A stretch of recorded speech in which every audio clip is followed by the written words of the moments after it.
What's up, everybody? Welcome to the Fitness Realty channel. My name is TJ McLelland and I'm the broker. I'm super excited to share all the things we have planned with you. So sit back, strap in, and let's have some fun.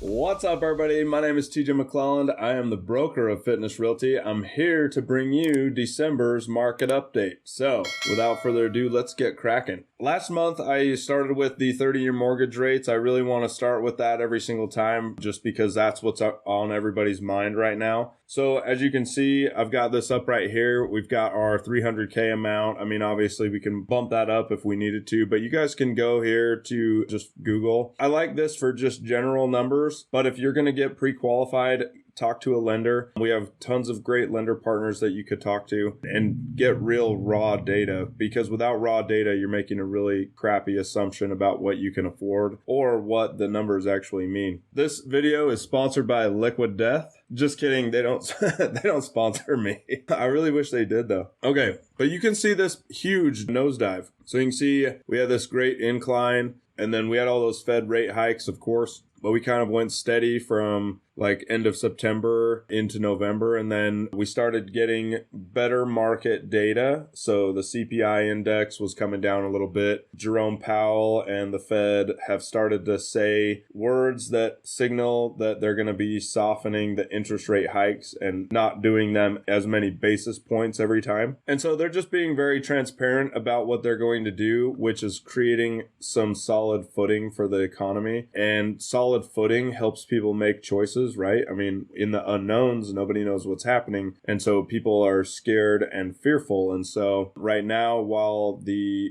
Fed is still doing interest rate hikes, they are doing it in a way that is more transparent, which is making the economy feel more solid. And then some of the other numbers that keep coming out are continuing to make it look better. And so you can see this interest rate is down probably almost a full % from last month. I think I clicked on the video to check it out, and I think we were at 7.9 on this 30-year fixed on November's market update. And so you can really see this is a way better number than near 8. And if you're in an FHA or VA loan, you're under 7 once again, which is not horrible, right? It's not what we saw in the boom of 2020 and 2021, but it isn't a terrible rate, and you can actually afford to get a home in this market. So let's jump over to our average rental rate. I run these numbers once a month, and I don't know if I've actually shown this graph on here, but it's kind of a crazy graph, so I want to show it really fast, but we'll kind of dissect it a little bit. So I know this looks like craziness, but these are about 8 or 10 different markets that I've run rental numbers in with different types of rentals. So it could be a condo, it could be a townhouse, it could be a single family house, it could be 3 bedrooms, 4 bedrooms, 2 bedrooms, whatever. Different locations too. I've got one in St. George, one in Ivins, one in Utah County,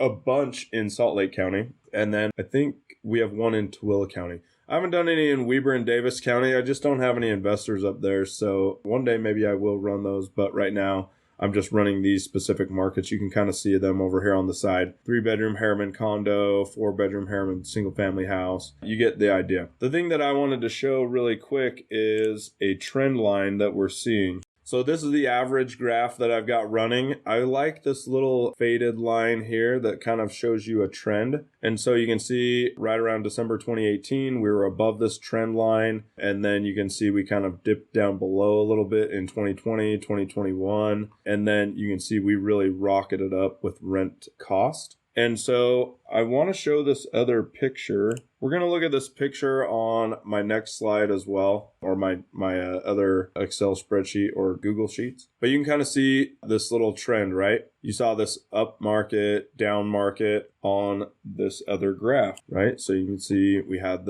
we started a little high because my numbers don't go back that far. Then we dipped down below the trend. We came back up above the trend, right? So you can see this trend is just growing though, which is why rental properties make such a great investment. Okay, I run the average market home price for Salt Lake County just on this spreadsheet. What I like about this is, I mean, I can run numbers across the entire state of Utah, but this one specifically is for Salt Lake County. The other thing is the data goes back way, way far, so we can actually get a really cool snapshot, which I want to show right here. Let's start with 2021 first. Actually, let's do 2020. So you can see the trend line for 2020 was rocketing up, and that was pretty cool. We were all experiencing that. The volume was insane. Sales was insane. Realtors were coming into the business like crazy. Everybody was closing, making money. Everybody thought they were going to make $100,000 that year, which is not true for a lot of realtors, but there were a lot of people that were crushing it. Then 2021 came along and we continued this rocketing up trend line. You can still see though, there are spikes through this trend line, which follow the average cycle like always, almost always. You can see this is pretty cool here though. The trend line goes up above that,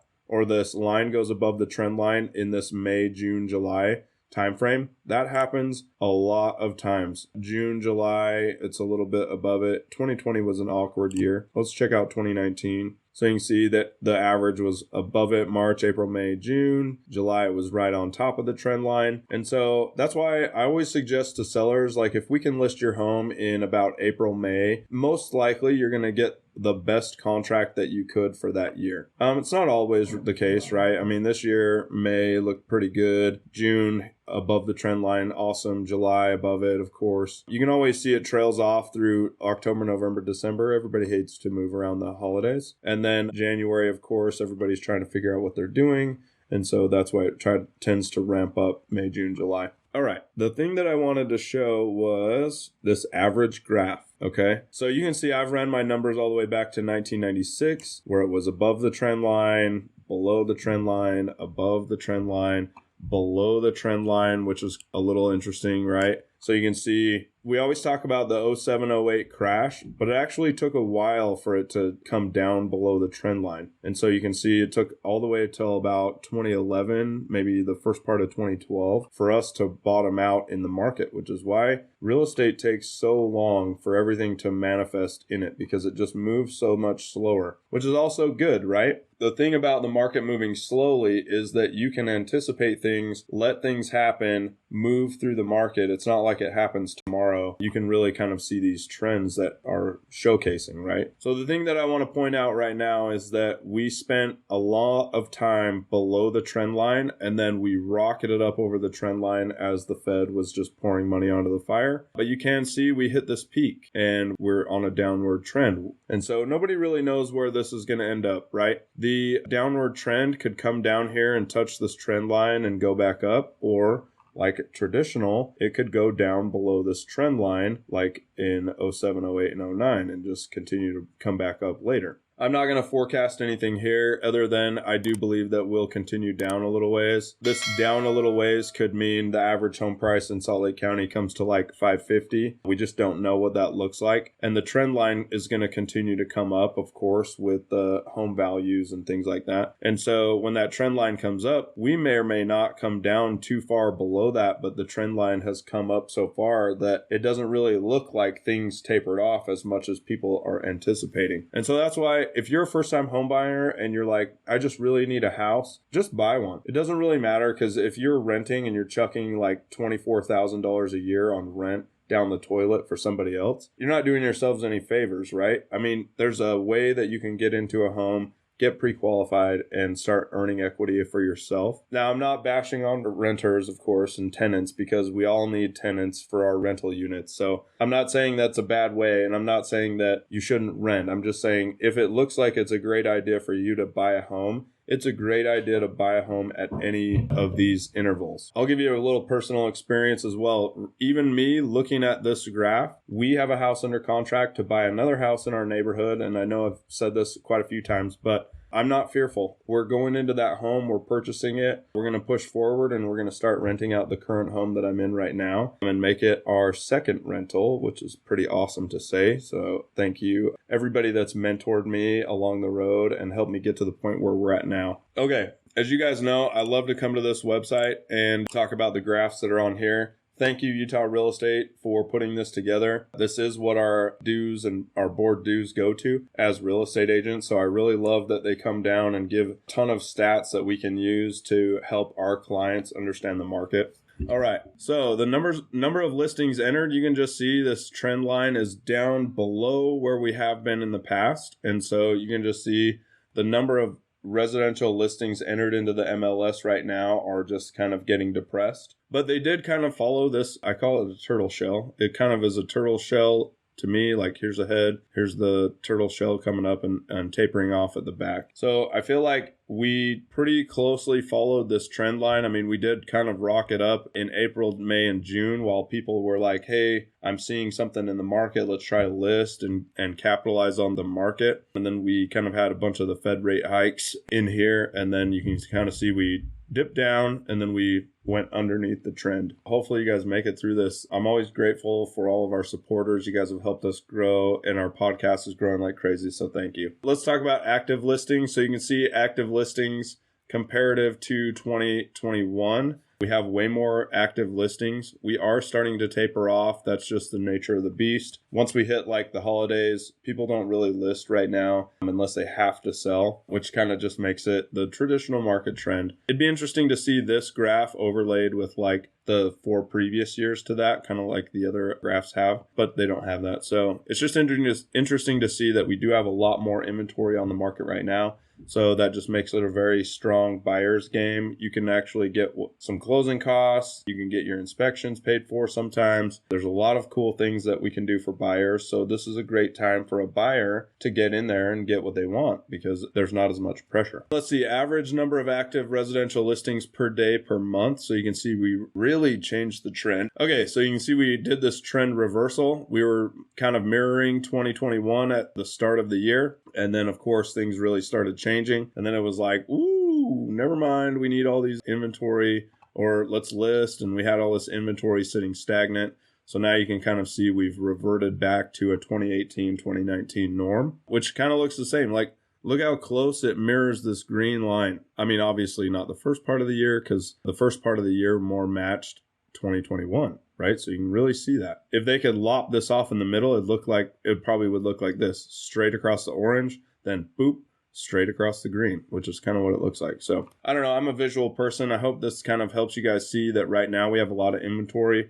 It's a very strong buyer's market. Buyers can get what they want right now most of the time. And so it's just interesting to look at. Under contract residential listings per day, obviously the buying power of people has really kind of declined. That's why you're seeing under contract listings really decline. That's just thanks to the Fed and the rate hikes. So nothing new there. Average number of under contract residential listings per day by month. So you can really see we kind of have not a real turtle shell like inventory, but you can kind of see we do trend up during the first part of the year and then we trend down for the second part of the year. Obviously, 2020 was an abnormal or an anomaly. Guess I was trying to merge both those words together. And then 2021 was also kind of an anomaly, of course, just because people were still buying like crazy. What I like is to show 2018 and 2019 because those were more normal years. So you can see just a normal up and down, the green line, a normal up and down, so you can kind of see what that looks like. Let's skip to active no-show listings. That's just a weird way to talk about listings that aren't quite ready for the market. All right, let's talk about sold listings. That's something to look at. So you can see we have the same kind of up and down trend, just like normal. Obviously, this purple line is trending a lot lower because people have lost their purchasing power to close. It is a lot harder to close deals. Every realtor out there right now can tell you that they are slower. There's just not as many buyers. There's tons of inventory of listings. And so obviously these closed or sold residential listings are going to be very, very depressed. So I don't know what this will look like coming into next year since we did hit on the interest rates coming down by about a full percent. About a full percent probably helps people's payments by a ton. I'm not going to throw out any numbers because I don't really do that. But if you want to talk to one of our lender professionals, they can definitely tell you what a 1% interest rate drop looks like. I'll bet it's a couple $100 just if I had to throw it out there. And so I think people's purchasing power with that is going to come back a little bit. So you may see a spike going into 2023. All right, back to market listings. These are listings that went under contract and went back to market. So in last month's episode, I was talking about dropping the contract and just not buying the home that we are supposed to buy. I've changed my mind on that. I think we're just going to go full steam ahead and really try to swing for the fence. And here's to crossing my fingers and hoping that it works out. So anyway, we were going to be in this category because I thought we were going to drop that contract, but now we're going to be in the closed contracts, I hope. All right, that's it on the market update. Thank you so much for hanging with me and staying with me. I love you guys. I am very, very grateful for all of your supporters and all of your viewership. And you're helping our podcast grow and you're helping us share it across social media. Right now, we're about to hit 2,000 views on the podcast. And as soon as we do, we're going to send out a $50 gift to somebody on our posts. So be watching for that. And then we are still hiring realtors and we are creating some lender partners there as well. And so if you are a lender or a realtor and you want more information about that, you can always text me or call me. 801-891-5305 is my personal cell phone number. You can text me or call me anytime. I love you guys and we'll see you next time. Bye. Well, that's a wrap. If you like this podcast, like, share, and comment down below. And if you want some free real estate information, check us out at fitnessrealty.com/baller. Well, thanks for supporting us. I love you guys, and we'll see you next time. Later.